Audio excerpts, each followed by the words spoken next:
ఒకసారి ఒక పిల్లాడు నా దగ్గరికి వచ్చాడు. నేను విశాఖపట్నంలో వెంకటేశ్వర మహాత్యం గురించి ఉపన్యాసాలు చెప్తున్నా.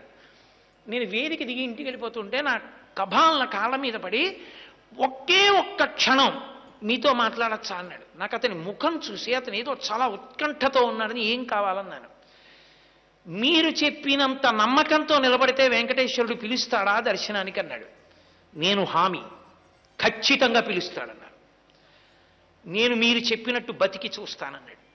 అతను ఒక 6-7 నెలలు పరమ ధార్మికంగా చక్కటి జీవనం చేశాడు. అతనికి తెలిసిన్నట్టు. తెలిసి ఉండి వెంకటాచలం కొండ మీదకి వచ్చాడు. అతను వచ్చినట్లు నాకు తెలియదు. అతను కొండ మీదకి వచ్చి నాకు ఫోన్ చేశాడు. ఏమని ఫోన్ చేశాడంటే, నేను కొండ మీదకి వచ్చాను, మహాలఘు దర్శనం జరుగుతోంది, నిన్ను నమ్మి ధర్మాన్ని పట్టుకున్నాను. గురువుగారు చెప్పారు, ధర్మం పట్టుకుంటే నువ్వు దగ్గరికి తీసుకుంటా ఉన్నారు. నన్ను కూడా తోసేస్తారా? నన్ను దగ్గరికి రానివ్వవా? నువ్వు నన్ను దగ్గరికి రానివ్వకపోతే ఇక నా శేష జీవితంలో ధర్మం పట్టుకోను.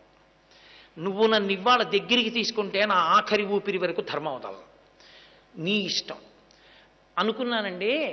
అకస్మాత్తుగా ఎవరో వచ్చి నన్ను పిలిచి, ఏమండి హుండీ లెక్క పెడుతున్నప్పుడు కాసేపు అక్కడ నిలబడి చూడాలి, అదేదో ఒక ప్రత్యేకమైన విధి ఉంటుంది భక్తుల్లో కొంతమందికి, నేను ఎప్పుడు చేయలేదు, నాకు తెలియదు, అలా ఉంటుంది అని చెప్పి నన్ను పిలిచారండి. పిలిచి కొంతసేపు నేను ఆ సేవ చేసిన తర్వాత, అలా చేసిన వారికి దర్శనం ఉంది బాబు అని లోపలికి తీసుకెళ్ళి దర్శనం చేయించి పంపించారు. గురువుగారు నా ఆఖరి ఊపిరి వరకు నేను ధర్మం వదిలిపెట్టను. నాకు అర్థమైంది, ధర్మాన్ని 6 నెలలు పట్టుకుంటేనే నన్ను అనుగ్రహించిన స్వామి నా జీవితాంతం పట్టుకుంటే నన్ను గుండెల్లో పెట్టుకుంటాడు. కాబట్టి నాకు ఇంకేం వద్దు గురువుగారు, నేను ఎంత పెద్ద పదవిలో ఉండనివ్వండి, నేను చేసే సంతకం ధర్మచట్రంలోకి ఇముడుతుందా అదొక్కటే చూసి పెడతా. నేను బతికితే ధర్మానికే బతుకుతున్నానా, నేను శరీరం వదిలిపెట్టేస్తుంటే ధర్మానికి వదిలిపెట్టేస్తున్నాను.